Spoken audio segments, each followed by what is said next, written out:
Hey everybody, this is Steve Abbott, Executive Director of Cincinnati Cancer Foundation. We had a great conversation yesterday with Ken Blackwell, former mayor of City of Cincinnati.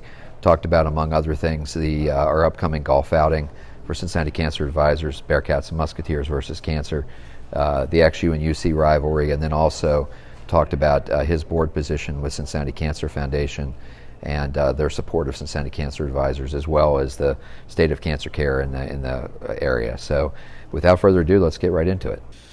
All right. Well, we're here today with Ken Blackwell, our good friend, former mayor of City of Cincinnati, and any number of other positions he's held over the years. So I think the first question I want to ask is just what are you doing these days, Ken? It's hard to keep track of you and all your exploits. So.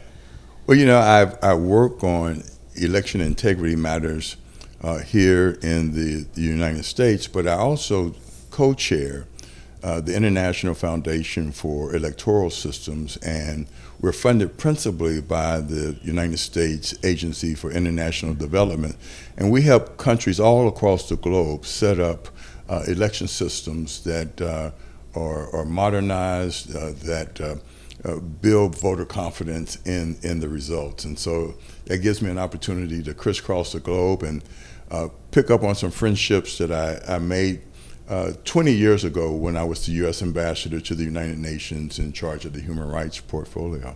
You couldn't have picked something that was timely and in the news and relevant? No, that's great to hear.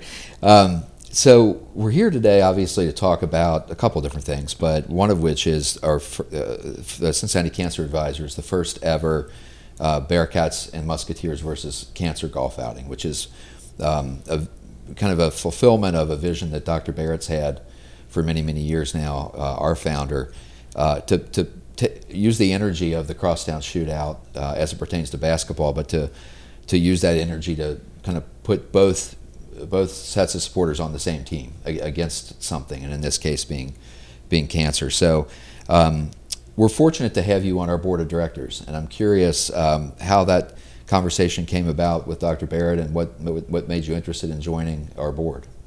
Well, I've known the Barrett family for decades. When I was a student at Xavier, Doc Barrett, the father, was a mentor and someone who I looked up to. He was a great fundraiser for Xavier, and even though eventually Sokowithi and I were on different sides of the partisan divide, Sokowithi and I were great friends because we shared a love for Xavier. And so I got to meet some colorful characters as I was matriculating through Xavier, and then when I went back as a faculty member and staffer at Xavier, they became great friends. And so whether it was Fran or Mike or Bill, the son, I've known them for a long time, and they're anchors in our community. And so being a cancer survivor myself, when Bill asked me if I would be on the board, I didn't hesitate a moment. Gotcha. It is amazing.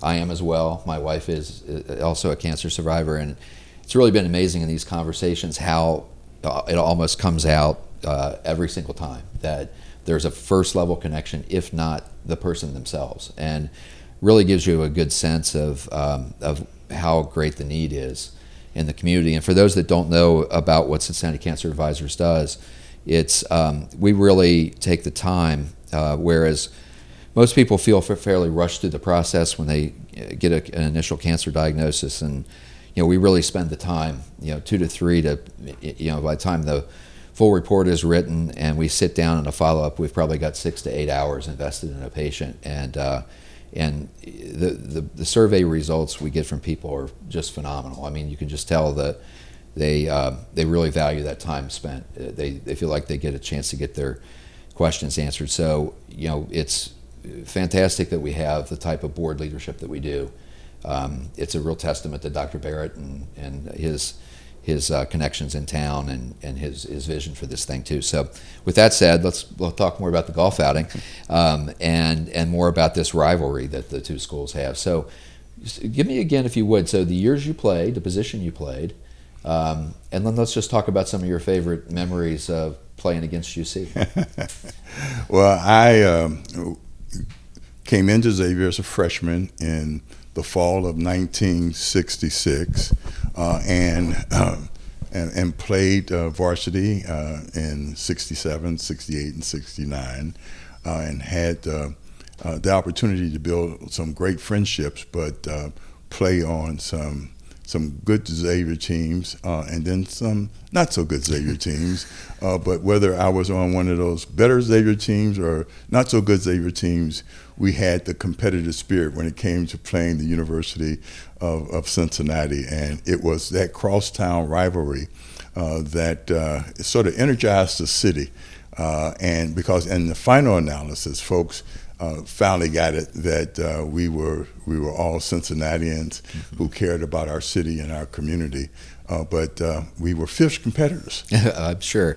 What was the state of the basketball rivalry at the time? Because because there is no football program left, that's all we can, us modern day folks can relate to. But they had to sacrifice us to be able to put more resources against basketball. Gotcha. But back then, the basketball rivalry was pretty fierce. Okay. And we don't have time for me to go into my favorite Joe Pangrazio story out at the Cincinnati Gardens. But would it be to tease you? Is to say that this is one moment when Pangrazio ran into the first row of the floor seats at the Cincinnati Garden, came up with a crutch, and got carried away. Okay. I want to say that we heard that same story from Mike Barrett, so I think that made an impression on a lot of people. Actually, that's pretty funny. So, what about Coach Biles? What can you tell us about him? He's supposed to be quite a character. He was a character. He was a great motivator. Look, we were a Division I team. We didn't play in a league, and so we played a competitive Division I schedule. But we didn't have all of the resources that the University of Cincinnati had, Miami University, or others. And so, therefore, Biles had to be extra special in motivating us to play at 110%. And he had quite a grab bag of motivational techniques. Yeah. I'll just give you one, and I'm sure we'll get into some others. But before the UC game, he would take us to the statue of the Virgin Mother that's on campus, and we would sit, and he would walk around the statue, and he would start weeping. And he was saying, that we represented a rough and rugged band of people. We were blue collar, working class Catholics who really believed in the work ethic and meeting the challenge. And our fathers had fought in World War II, and we didn't have carpet on the floor of our locker room. We, in fact, didn't all have individual lockers. We had to share lockers. I mean, it was apocryphal. But anyway, he would go on and on and on. I was out of school 2 years before I found out that Ed Biles was a Southern Baptist.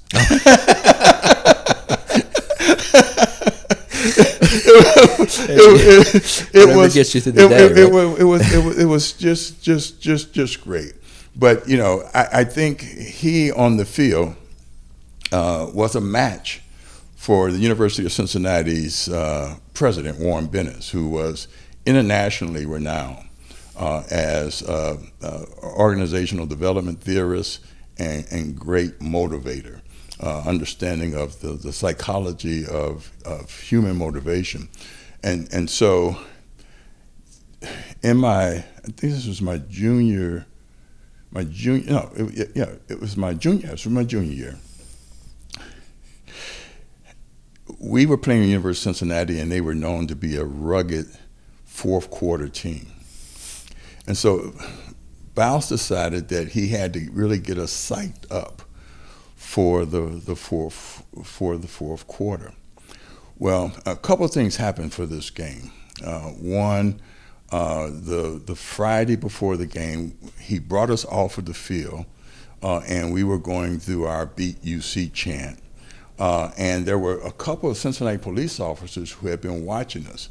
And one sort of gave the gesture that, these guys, and Bowles ran over, and before we knew it, they were putting Bowles in the police cruiser and taking him off to jail. So we had our pregame dinner the next night before we went over to the University of Cincinnati. There was no Bowles. And when we got to the University of Cincinnati, right before Father E.J. O'Connor was praying, who broke through the door but Bowles? Most thankful to a Xavier graduate who was on the bench. They got him released from jail for this game. And so he rushed to the field. But we had been practicing all week to dominate the fourth quarter, and one of the psychological gestures that we were going to deploy was the unit that was not on the field in the fourth quarter would wave at the Bearcats like this the entire fourth quarter. This got so infectious that our student body who was at the game at the University of Cincinnati started to wave too. So after the game, we won 10-7. There was the Crosstown Trophy exchange, and as we were coming off of the field, Father O'Connor and Warren Bennis were talking, and Warren Bennis asked Father O'Connor, he said, "Father, what was this all about?" And Bowles interjected, "Well, Professor, Mr. Bennis, you are a great motivational speaker. You understand the power of symbolism." He said, "Simply put, this is for these." So Awesome. we got past it.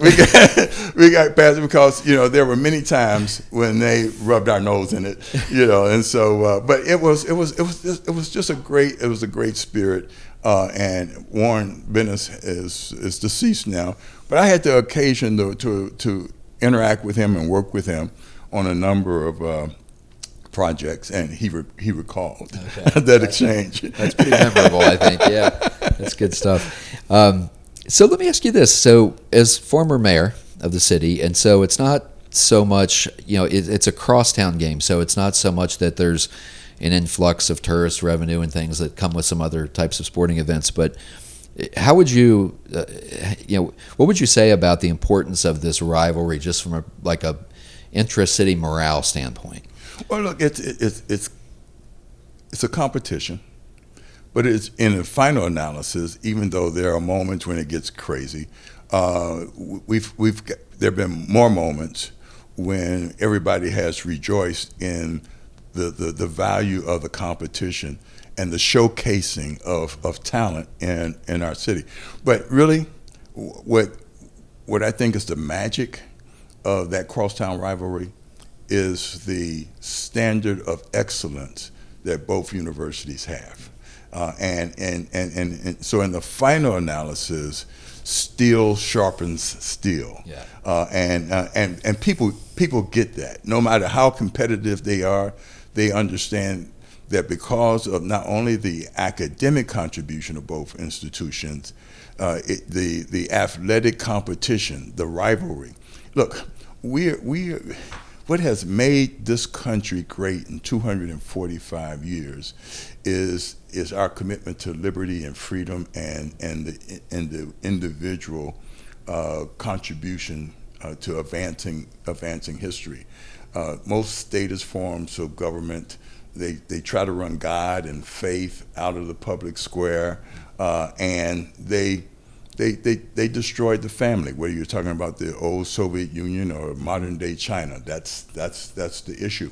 Well, both of these universities, rooted in what has made Cincinnati a great city, is that this is a city that is diverse in its faith practices, but it is rooted in our belief that our individual liberties are not grants from any government; mm-hmm. They're gifts from God. And there is this notion of community and family, because we see family as being the incubator of liberty, and consequently, what that means is that it is these shared values that in the final analysis are manifest in projects like the charitable works that both universities do together. And because we know, as de Tocqueville said, that great nations are not the products of great governments. They're the products of good people doing great things together. And to me, in the final analysis, this is captured in this friendly competition. Yeah, and it really is, as we've kind of got, because we didn't announce this until the beginning of June. We talked about it at the May 25th board meeting, and nothing had been announced about it. And so we sit here on August whatever this is, 24th or 23rd, and the event sold out. And that was with no external advertising of any kind, no TV commercials, no anything. And so I think it gives you a sense that even for a first-year event and getting a pretty late start, I think it gives you a pretty good sense of, even something as simple as a golf outing, that, the power of the rivalry. Oh, absolutely. And again, I have a history with both institutions. I was born and raised in my early years in the West End. I went to Washburn Elementary School, and I had a kindergarten teacher, Carol Hall, and her husband was Art Hall, who was one of the first graduates of the School of Engineering at the University of Cincinnati, and he was Oscar Robertson's big brother once Oscar was recruited to the University of Cincinnati. So my family migrated to Avondale, but I became a star in Avondale, not because any of my individual achievements, but because Art brought Oscar to my 12th birthday party. and Oscar and I remain friends to this day. My wife Rosa, and I, just really, we love Oscar and Yvonne and their girls, and the families are great. And so my history, I've taught at the University of Cincinnati, and so while we are competitive, I mean, one of the more humorous moments was when Ben Gettler, a diehard University of Cincinnati fan, contributor, and legend in his own right, when he invited me to sit on the UC side to watch the game with him. It was quite a moment. I had to sit on my hands. Men looked at me, cross-eyed a couple of times, like, "Don't be an idiot." But that captured to me. That really did capture. So whether it's the Barretts or the Gettlers, or Oscar and Yvonne, while it was a crosstown rivalry, and Oscar was not a native Cincinnatian. He became a son of Cincinnati, an ambassador of Cincinnati, and so we had this community, we had this sense of community and togetherness, which I think is manifest in, like I said, the projects that we do jointly. Gotcha.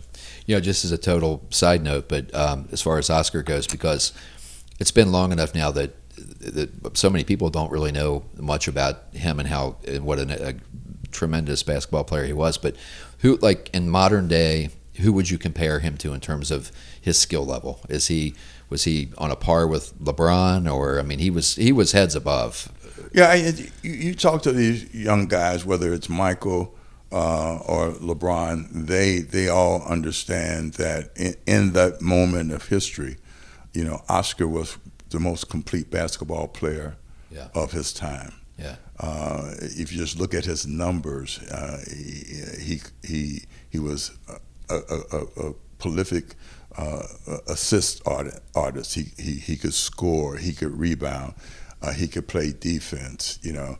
I talked with when they were still around. Talked with Sam Jones and his brother KC, because when they would come to Cincinnati, when Oscar was with the Royals, even though they were competitors, they would have dinner. Okay. You know, that Yvonne used to fix Yeah. over there, and so I was a kid to get to hang around with these guys, Nice.